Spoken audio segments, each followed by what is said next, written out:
Hello there. Welcome to this episode of Just a Few.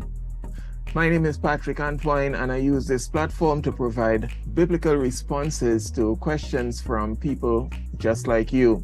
As usual, if you have a question and you'd like for me to attempt to provide an answer or a response to that question, please feel free to submit that question, preferably via email. The email address is on your screen, and I'll try to provide you the response as soon as I can. Today's question has to do with forgiveness, and the question is based on a response Jesus gave to the Apostle Peter in connection with a question on that issue. The question is, what does it mean to forgive 70 times 7 times? And we are thankful for the Apostle Peter. Peter, they say, could have been the original foot-in-mouth disease person, always putting his foot in his mouth, so to speak, always quick to speak and often getting into problems. But the type of problems Peter got into are beneficial to us because Jesus' responses to Peter helps us also. So let's see what was happening there in Matthew 18 that led to Jesus making that statement. Matthew 18:21 says, "Then Peter came to him and said, 'Lord, how often shall my brother sin against me and I forgive him?'" And Peter didn't stop there. He didn't wait for an answer. He actually suggested an answer. "Up to 7 times?" Jesus said to him, "I do not say to you up to 7 times, but up to 70 times 7. Now, quickly, us with our Western scientific type mindset quickly multiplies that, and we think that's what Jesus meant, 490 times. Jesus is giving a principle here that we need to forgive people 490 times.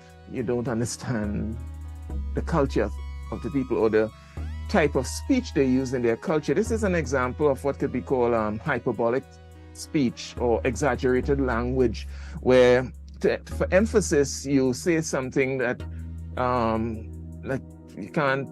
Jesus talks about a camel passing through the eye of a needle, which is like an impossibility to make the point so that they get the point.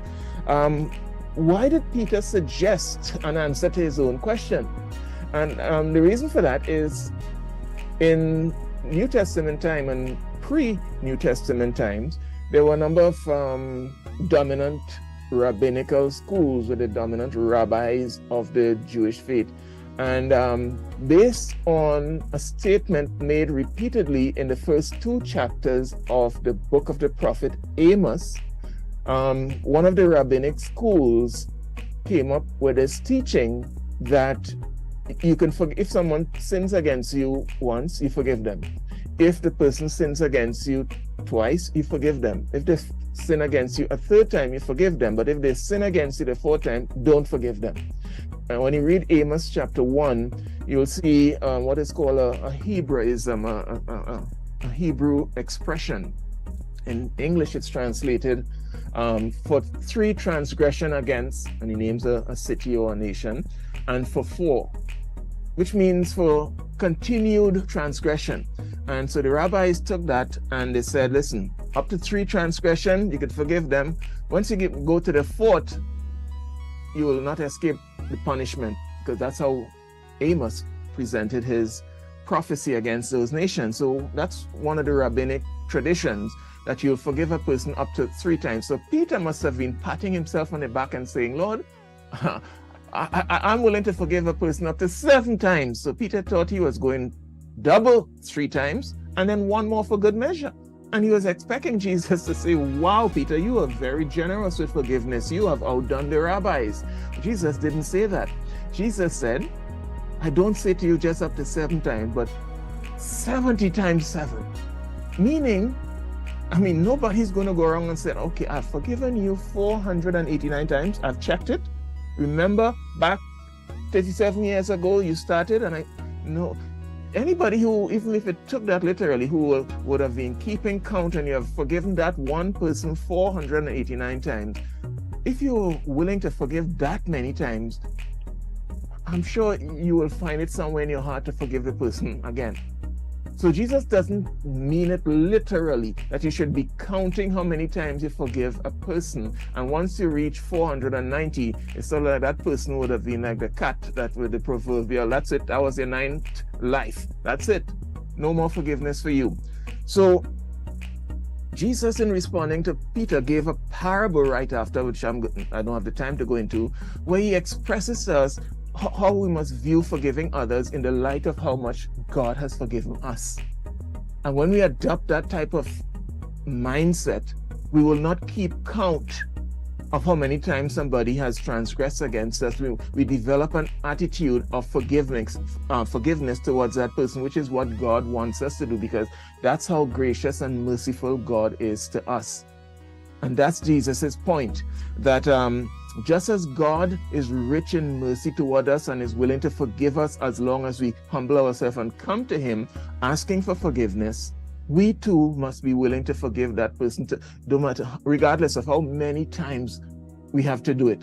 That was Jesus's point, not that we should keep tabs of how many times we have forgiven people. Some of us, when we get angry with others, we get very hysterical. Others, when we get angry at others, we become very historical and we remember all the things that they have done against us.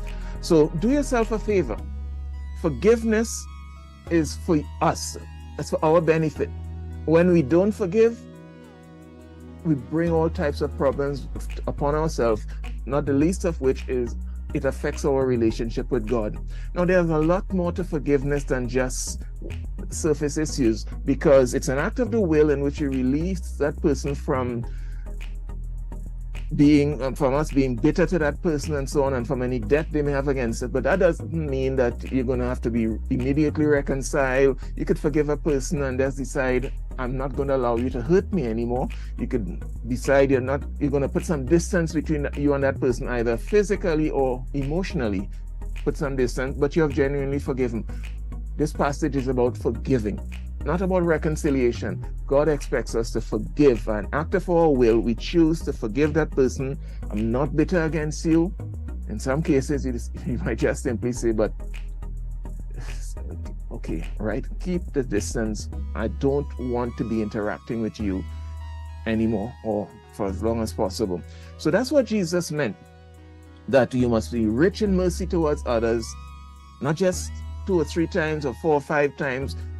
It doesn't matter how much it happens. If it happens, forgive and move on. Don't hold bitterness towards people. Bitterness is like you drinking poison and thinking that the other person is going to somehow drop down and die.